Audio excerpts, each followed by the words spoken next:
Good morning दोस्तों। आज हम लोग बात करने वाले हैं क्वालिटी कंट्रोल के ऊपर।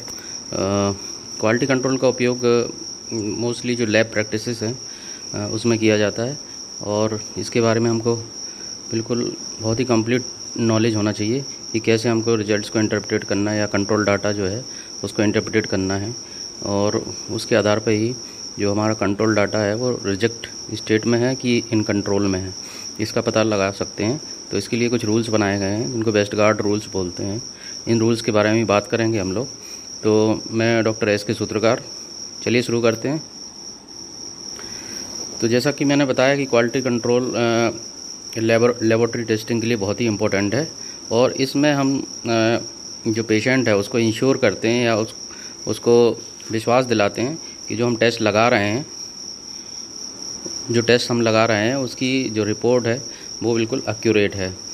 और क्वालिटी कंट्रोल में एक्चुअली हम जो रिपोर्ट्स देने वाले हैं, रिज़ल्ट देने वाले हैं, वो उसमें ज़्यादा मिनिमम टाइम लगेगा और मिनिमम एरर्स होंगे, बहुत ही कम उसमें गलती के चांस होंगे।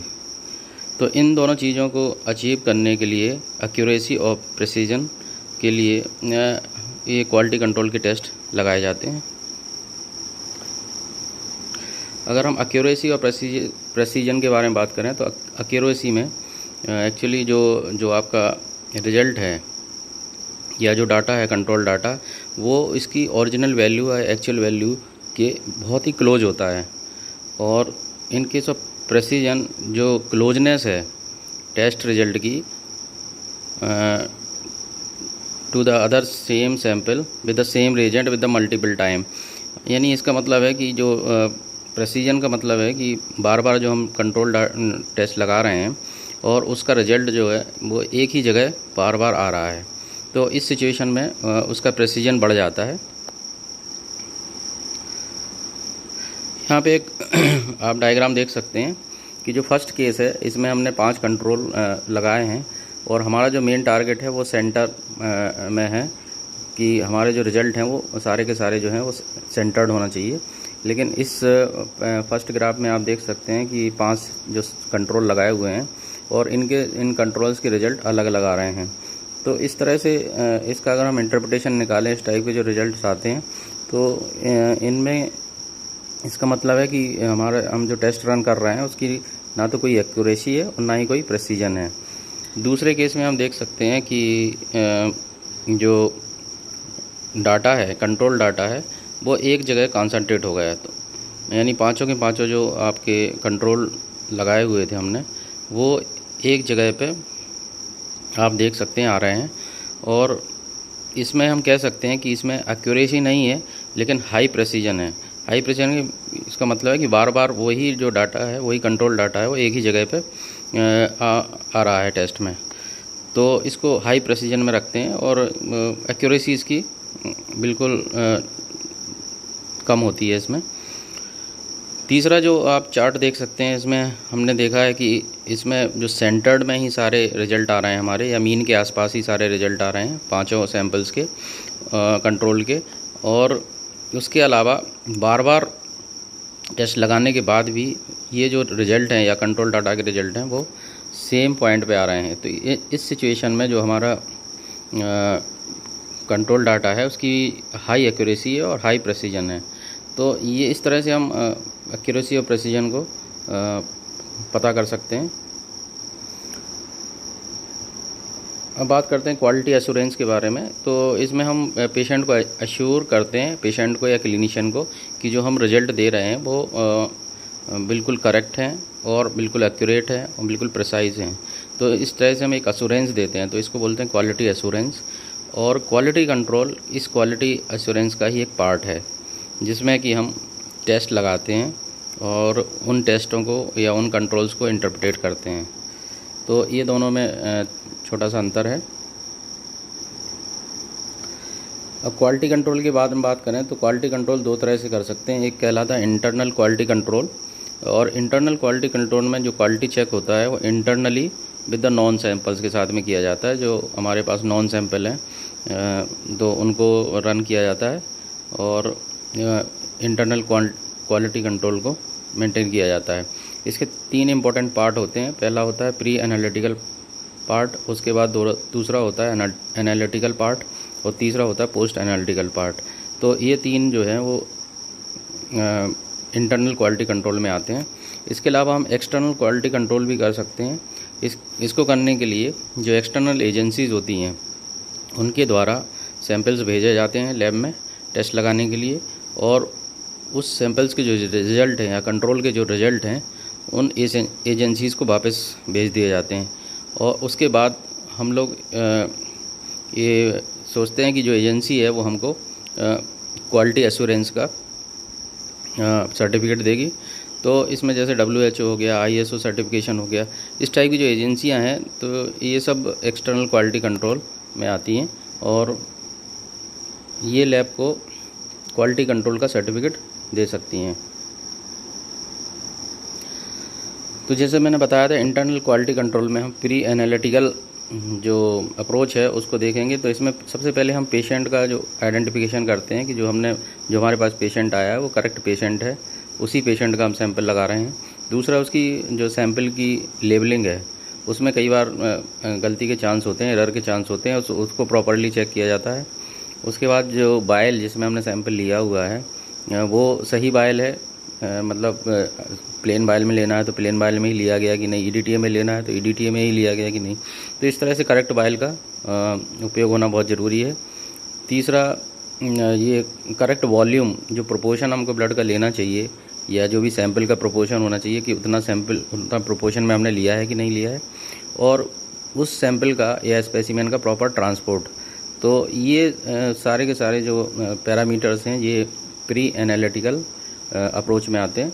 दूसरा, एनालिटिकल अप्रोच में जिसमें हम टेस्ट लगाते हैं, तो इसमें लैब में जो टेस्ट लगाए जाते हैं वो एनालिटिकल अप्रोच कहलाती है। और इसमें हम राइट टेक्निक और राइट कंट्रोल के साथ एग्जैक्ट टाइम में और इंस्ट्रूमेंट की क्वालिटी कंट्रोल्ड इंस्ट्रूमेंट पर ही हम ये सारे टेस्ट लगाते हैं और कोशिश करते हैं कि सारी चीज़ें बिल्कुल ठीक हो, इनको चेक किया जाता है। और तीसरा जो है पोस्ट एनालिटिकल है। तो इसका मतलब है कि जो टेस्ट लगने के बाद जो हमको करना है वो जो पेशेंट जिसकी हम ने टेस्ट लगाया उसकी प्रॉपर रिपोर्टिंग की गई है कि नहीं की गई है, या उसका जो रिकॉर्ड है वो अच्छी तरह से मेंटेन किया है कि नहीं किया है, या जो रिपोर्ट हमको देनी है वो हमने सही पर्सन को दी है कि नहीं दी है। तो ये पोस्ट एनालिटिकल अप्रोच में आता है। तो ये 3 तरह के इंटरनल क्वालिटी कंट्रोल हम लैब में कर सकते हैं। अब बात करते हैं लेवी जेनिंग चार्ट्स के बारे में। ये जो चार्ट्स होते हैं ये बेसिकली ग्राफिकल रिप्रेजेंटेशन होते हैं, जिसमें हम कंट्रोल डाटा जो हमने कंट्रोल लगाए हैं उस डाटा को एक ग्राफ के ऊपर हम प्लॉट करते हैं और उसको एनालाइज करते हैं कि एनालाइज करने के बाद कि हमारा जो कंट्रोल डाटा है वो कंट्रोल लिमिट में है कि नहीं है। अगर कंट्रोल लिमिट में है तो हमारा जो टेस्ट है वो सही से रन हो रहा है, और अगर आउट ऑफ कंट्रोल है तो यानी कि हमको उसको रिजेक्ट करना है। तो कंट्रोल वैल्यूज़ को हम प्लॉट करते हैं टाइम के साथ। तो इसके ग्राफ के बारे में आगे देखेंगे हम लोग कि कैसे प्लॉटिंग की जाती है। और इसमें इस प्लॉटिंग के बाद अपन एक लाइन जो है वो ड्रॉ करते हैं point to point to check any trends, shift और रैंडम एक्सकर्शंस। तो एक लाइन इन कंट्रोल्स के बीच में आपस में ड्रॉ की जाती है और उसके आधार पर हम एक ट्रेंड्स और शिफ्ट को के वेरिएशन को देख सकते हैं। तो एक सिंपल लेवी जेनिंग चार्ट्स का एक ओवरव्यू है। तो यहाँ पे हम 2-3 चीज़ें देख सकते हैं। तो पहला है कि जो सेंटर में जो ग्रीन लाइन दिख रही है वो एक्चुअली मीन है, यानी वो एवरेज वैल्यू है, किसी भी टेस्ट की एवरेज वैल्यू है वो। और उसके दोनों तरफ जो पॉइंटेड वैल्यूज़ आ रही हैं ये सारे कंट्रोल हैं और इनको अलग अलग दिनों पे अलग अलग समय पे लगाया गया है और इनकी बाकायदा जॉइंट लाइन से जॉइंट करके इनको एक ग्राफिकल पैटर्न दिया गया है। उसके अलावा आप लेफ़्ट साइड में देख सकते हैं कि जो एवरेज वैल्यू है, कंट्रोल वैल्यू है, उसके अलावा देयर इज स्टैंडर्ड डिविएशन। तो यहाँ पे आप देख सकते हैं 1+s का मतलब है 1 स्टैंडर्ड डिविएशन है, ये 2+s का मतलब है 2 स्टैंडर्ड डिविएशन है, +3s का मतलब है कि ये 3 स्टैंडर्ड डिविएशन है। इसी तरह 1s देख सकते हैं, -2s देख सकते हैं, -3s देख सकते हैं। तो अलग अलग टेस्टों के लिए अलग अलग स्टैंडर्ड डिविएशन रखे गए हैं और हर टेस्ट का अलग अलग स्टैंडर्ड डिविएशन होता है। उस आधार पर हम इस ग्राफ को एनालाइज करते हैं और इंटरप्रेट करने की कोशिश करते हैं। तो इन ग्राफ्स को इंटरप्रेट करने के लिए हम वेस्टगार्ड रूल्स का उपयोग करते हैं, जिसके बारे में हम आगे जानेंगे। यहाँ पे एक एग्जाम्पल के तौर पे यहाँ पे एक कोलेस्ट्रॉल की जो वैल्यूज़ है उनको प्लॉट किया गया है, उनके कंट्रोल्स को प्लॉट किया गया है। तो आप देख सकते हैं कि ऊपर जो वैल्यू है 214.8, it is the upper control limit. तो ये ऊपर की कंट्रोल लिमिट है। ऐसे ही नीचे की तरफ आप देखें 183.7, ये लोअर कंट्रोल लिमिट है। तो इन दोनों के बीच में ही जो हमारा डाटा है, कंट्रोल का जो डाटा है वो आना चाहिए। और जैसे कि आप देख सकते हैं ब्लू जो डॉट्स दिख रही हैं वो मीन जो एवरेज है आपका 200 मिलीग्राम का कोलेस्ट्रॉल का, उसके आसपास ही आ रही हैं, या तो ऊपर है या नीचे है, 1 स्टैंडर्ड डिविएशन में या 2 स्टैंडर्ड डिविएशन में है ना। तो इस तरह से आप उसकी प्लॉटिंग कर सकते हैं और इन ग्राफिकल या जो डाटा अपन ने कलेक्ट किया है तो इनको इंटरप्रेट कर सकते हैं कि कौन सी जगह हमारा जो डाटा है, कंट्रोल डाटा, वो जो हमारे रूल्स हैं उनको वायलेट कर रहा है।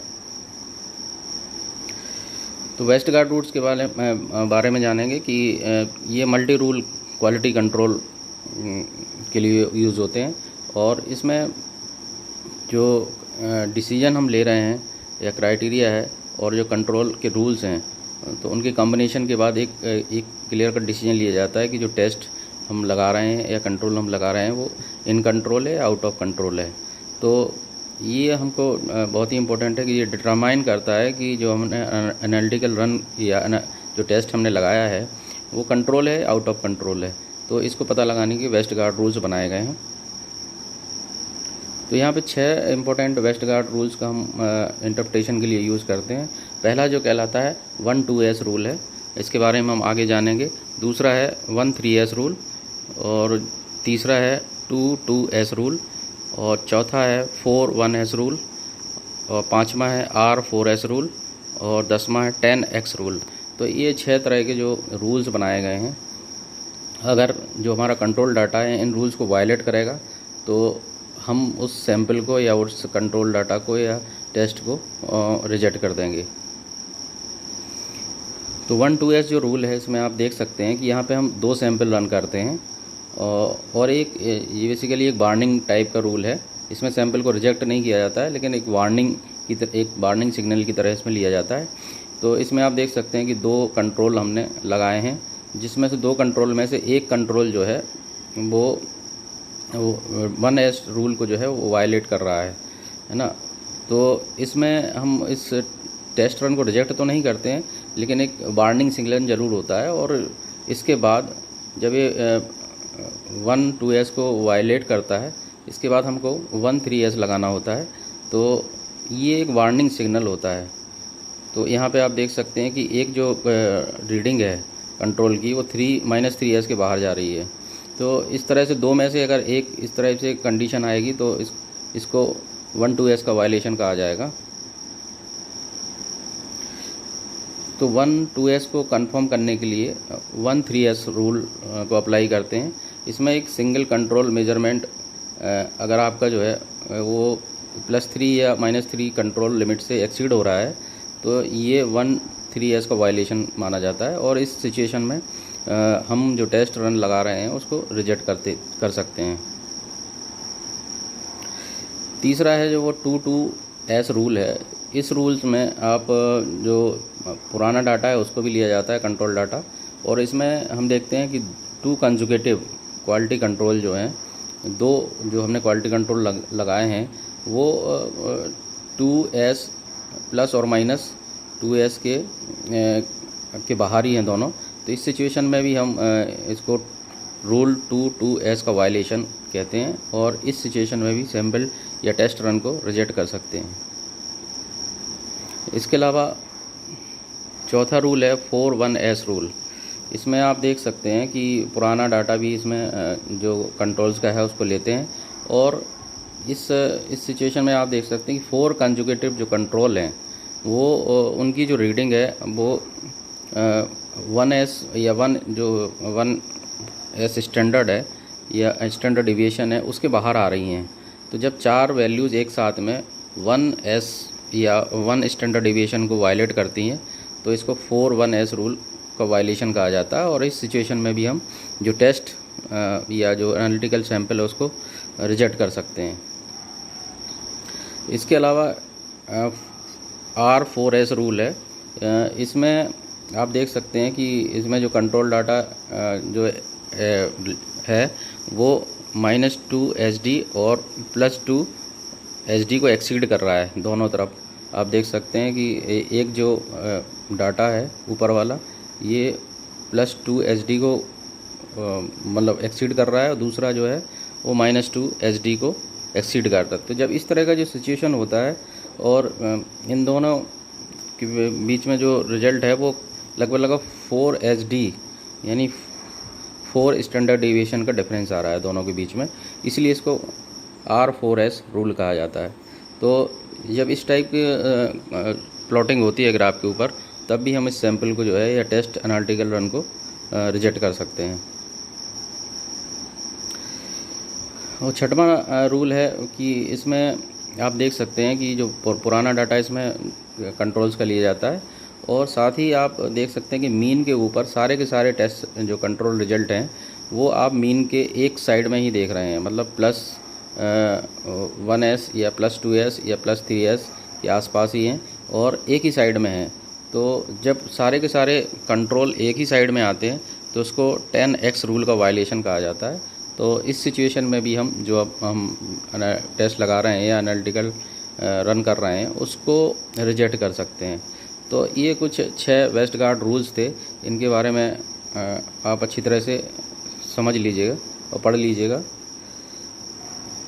एक वेस्टगार्ड रूल्स का एक फ्लो चार्ट है, इसमें आप देख सकते हैं कि सबसे पहले जो कंट्रोल डाटा है उसको प्लॉट किया जाता है लेवी जेनिंग चार्ट पर और उसको प्लॉट करने के बाद पहला जो स्टेप आता है वो है 1-2S का, उसके बाद फिर 1-3S का, और अगर ये दोनों ठीक हैं तब तो उसको कंट्रोल रन किया जाता है। अगर ये दोनों ही में ही कुछ प्रॉब्लम आ रही है तो आप देख सकते हैं इसको सैंपल को रेड जो लाइन्स हैं ये रिजेक्ट किया है। तो ये सारे हमारे 6 जो हैं वो डिफरेंट टाइप के रूल्स हैं। अगर वो इनको वायलेट करते हैं, वायलेट जैसा कि यहाँ नीचे दिखाया रेड लाइन में, अगर वो वायलेट करते हैं इन रूल्स को तो आप देख सकते हैं कि जो एनालिटिकल रन है उसको रिजेक्ट कर सकते हैं। और अगर वो वायलेट नहीं करते हैं तो उस कंट्रोल मतलब उस रिपोर्ट को हम दे सकते हैं और उस रन को हम फेवर कर सकते हैं। तो ये एक फ्लो चार्ट था वेस्टगार्ड रूल्स के बारे में। तो मुझे आशा है कि ये वीडियो आप लोगों को पसंद आएगा और इसके बारे में आप अच्छी तरह से इसको समझ लीजिए। और इस वीडियो को देखने के लिए आप लोगों का बहुत बहुत धन्यवाद। Thank you very much.